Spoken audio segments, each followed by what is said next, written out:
안녕하십니까. 2023년 4월 24일 최백무 이펙트 시작하겠습니다. 송영길 민주당 전 대표가 오늘 오후 3시에 인천공항을 통해서 귀국했습니다. 자, 검은 뿔테 안경, 그 다음에 파리 공항을 출발할 때는 빨간색 책을 들고, 그래서 한동훈 법무부 장관 출국할 때하고 모습이 비슷하다, 이런 이제 화제를 낳았는데, 무슨 로버트 오펜하이머 평전 아메리칸 프로메테우스 이 영어 원서라고 합니다. 자, 파리 공항을 출발할 때 기자들한테서 가서 잘 보겠다. 다시 차분하게 사태를 해결하도록 노력하겠다. 한국에서 정한 일정이 있느냐? 이런 질문에 대해서는 한국에 가서 상의하겠다 얘기했고요. 이재명 대표와 만날 계획이 있느냐는 데 대해서는 답변을 하지 않았습니다. 자, 그러면 송 전 대표가 이제 한국에 들어왔는데, 그럼 들어와서 누구랑 무슨 상의를 한다는 거죠?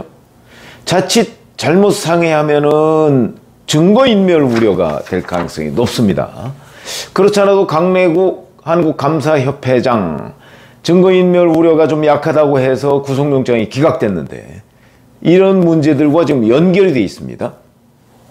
그러니까 자, 송영길 전 대표가 지금 귀국해서 당장 할 일 있을까요? 본인이 사태를 해결하도록 노력하겠다고 했는데, 사태를 본인이 어떻게 해결하죠?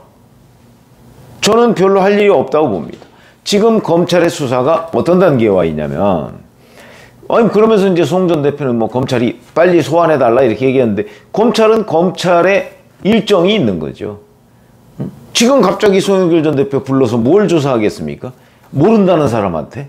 이렇게 되니까 검찰은 일단 강래구 한국감사협회장을, 그 사람을 조금 더 조사를 해서 그 사람과 그 사람 주변을 구속영장을 재청구하는 쪽으로 가닥을 잡았다, 이렇게 얘기를 합니다. 지난번에 구속영장 기각이 됐을 때 판사가 이렇게 얘기했습니다.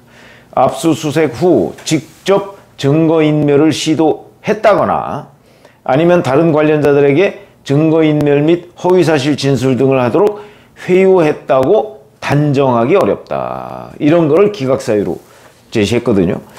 제가 보기에도 일각에서는 좌파 판사기 때문에 그렇다 그렇게 얘기를 하는데, 저는 그렇게 보지 않고요. 증거인멸에 대한 입증이 조금 부족했던 것 아닌가 하는 생각. 무슨 얘기냐면, 강래구 씨가 대전에 무슨 구의원인가 했던 그 사람하고 전화 통화를 시도했다. 그 다음에 압수수색을 하는 그때 연락이 잘 안 됐다. 이런 정도거든요. 거기에다가 그 다음에 또 뇌물 혐의를 추가했는데, 수자원공사 감사를 해가면서 발전장비 납품 청탁, 그걸 해가면서 300만 원을 받았다, 이렇게 얘기하는데, 상식적으로 보면 이런 거 한번 생각해 보시죠. 압수수색 때 연락이 저는 안 될 수도 있다고 생각합니다. 꼭 본인이 현장 입회를 해야 되는 건 아니고, 그 다음에 강모 씨하고 전화통화를 시도했다고 했는데, 그 전화통화 시도, 물론 그 강모 씨도 피의자 중에 한 명이긴 한데 의심스럽기는 하지만, 전화통화를 시도했다는 것 자체로 이건 그야말로 단정하기가 좀 어렵다는 부분하고, 그 다음에 발전장비 납품 청탁을 해가면서 300만 원을 받았다는 게 과연 뇌물이 될 수 있을 것인가. 그 발전장비라는 거는요, 단위가 큽니다. 웬만한 거 하나에 수억 원 내지는 수십억 원씩 하죠. 300만 원 받은 거 가지고 그 대가로 뇌물을 받았다고 할 수가 있을까요? 제가 보기에는 어찌 보면 이런 거는 그냥 사족이었던 것 아닌가 싶은 생각이 듭니다. 발전장비 납품 청탁을 했다면 적어도 수천만 원이나 수억 원 정도의 뇌물을 받을 수 있는 것 아닌가 하는 생각이 들어서, 상식적으로 생각했을 때 300만 원도 큰 돈이긴 하지만, 그래서 이런저런 이 구속영장의 구성이 조금 서둘렀던 것 아닌가, 이런 생각이 드는데, 어쨌든 간에 이번에는 강래구 씨에 대해서 압수수색을 전후해서 이 스폰서 김 씨라는 사람하고 전화통화를 했다는 게 아마 발견이 된 모양입니다. 그러니까 스폰서하고 전화통화를 했다고 하면 그거는 증거인멸의 가능성이 상당히 높다고 봐야 되겠죠.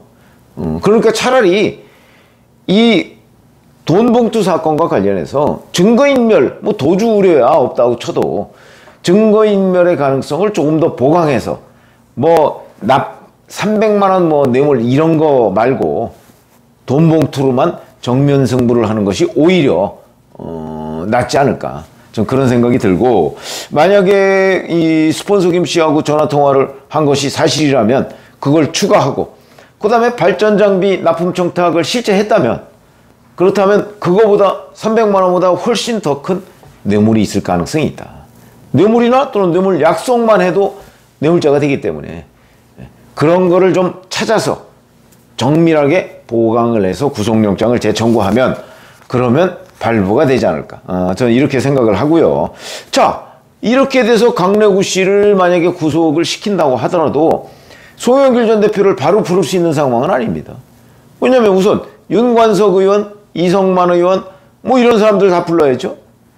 검찰이 이런 사람들을 포함해서 이 피의자 9명에 대해서 출국 금지를 했습니다. 그럼 이제 다 부르고 최종적으로 송영길 전 대표를 불러야 되는 상황 아니겠습니까? 송영길 전 대표가 최종적인 수혜자이기 때문에 그렇게 될 텐데, 여기에서 이제 하나 확정해야 될 부분이 또 있습니다. 바로 그 돈 봉투를 받은 현역 의원 20명.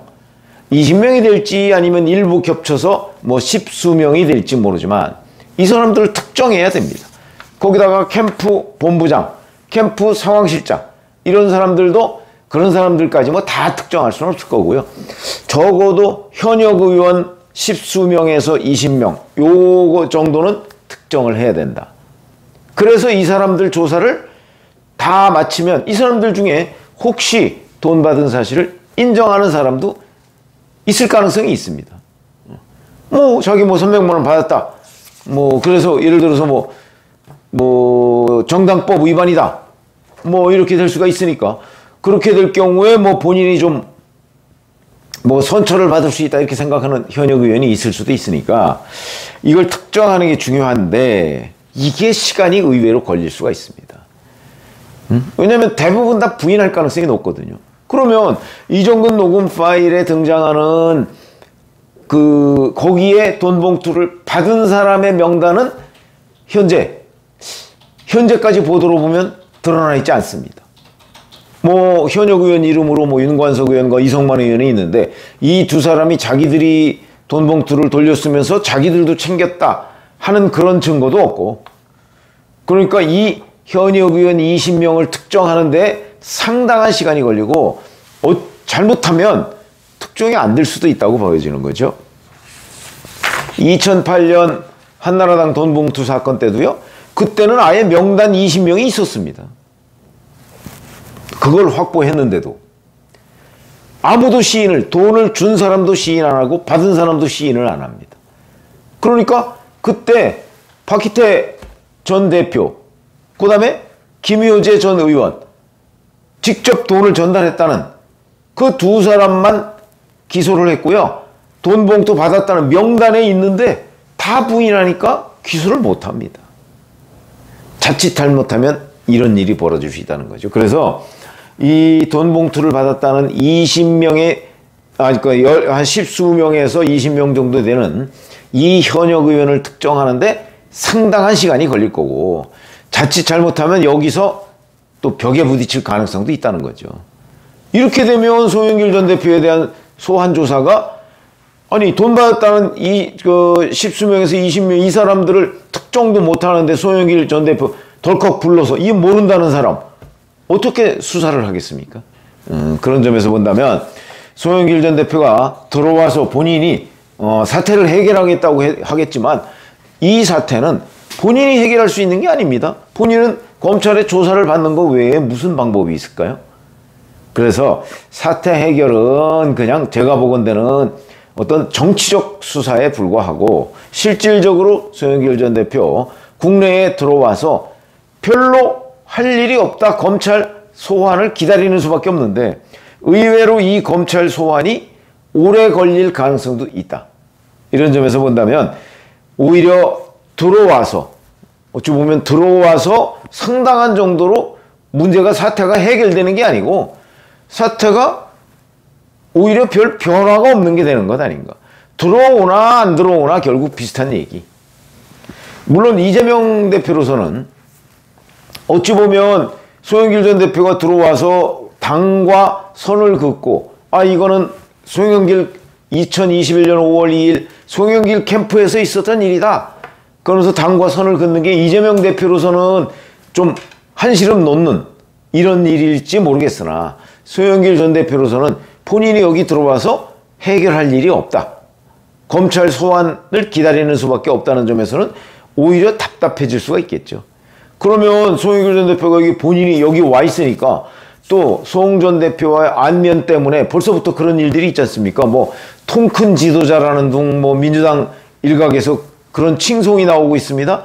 이거는 자칫 잘못하면 송영길 전 대표의 돈 봉투를 감싸게 하는 걸로 일반 국민들 눈에는 비칠 수 있거든요. 민주당에는 이게 오히려 더 악재가 될 가능성이 있다는 점에서 보면 지금 송영길 전 대표가 본인이 큰 소리 쳐가면서 들어와서 해결하겠다고 얘기했지만 실질적으로 해결할 방법은 없다. 자칫 잘못 해결하려고 하다가는 증거인멸의 그런 시도라는 비판에 휩싸일 가능성이 더 높다 하는 관점에서 본다면 결국 송영길 전 대표는 와서 검찰 소환 대기하는데 의외로 시간이 많이 걸릴 것 같고 본인이 사태 해결 이걸 호언장담했지만 해결은커녕 오히려 뭐 문제를 더 꼬이게 만든다는 것은 민주당 의원들이 송영길 전 대표가 여기 들어와 있으니까 오히려 민주당 의원들이 송영길 전 대표를 감싸다가 여론의 역풍을 맞을 가능성이 더 높다. 이렇게 보인다는 거죠. 그래서 송 전 대표 귀국 이후에 돈봉투 문제 이걸 말씀을 드렸습니다. 고맙습니다.